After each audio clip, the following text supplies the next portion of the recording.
जय शिवराय मित्रांनो, स्वागत आहे तुमचं माझ्या नवीन व्हिडिओमध्ये।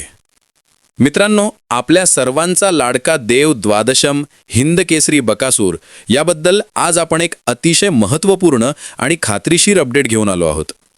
बरेच दिवस बकासूर आपल्याला मैदानामध्ये पळताना का पाहायला मिळाला नाही आणि वारंवार मैदानामध्ये बकासूरची हार नक्की कशामुळे होत होती याचं कारण स्पष्ट झालेलं आहे।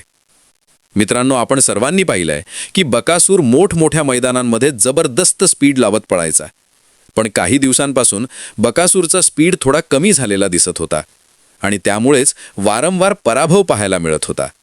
याचं नेमकं कारण काय तर मित्रांनो, आपल्या लाडक्या बकासूरच्या पोटामध्ये तार आढळून आली होती। ही तार त्याच्या पोटातून सुरक्षित आणि यशस्वीपणे काढण्यात आलेली आहे। मित्रांनो, याच कारणामुळे बकासूर काही दिवस अस्वस्थ होता। तो मैदानात पळत होता, पण त्याला हवा तसा स्पीड लागत नव्हता आणि त्यामुळेच बकासूरची हार होताना आपल्याला पाहायला मिळत होती।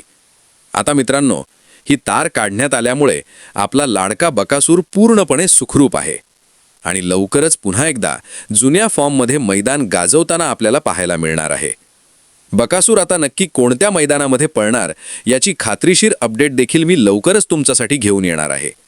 म्हणून मित्रांनो, जर तुम्ही माझ्या चॅनलवर नवीन असाल तर नाद चॅनलला नक्की सबस्क्राइब करा, व्हिडिओला लाईक करा आणि असेच बकासूरसह बैलगाडी क्षेत्रातील महत्त्वपूर्ण अपडेट्स पाहण्यासाठी चॅनलला सपोर्ट करा।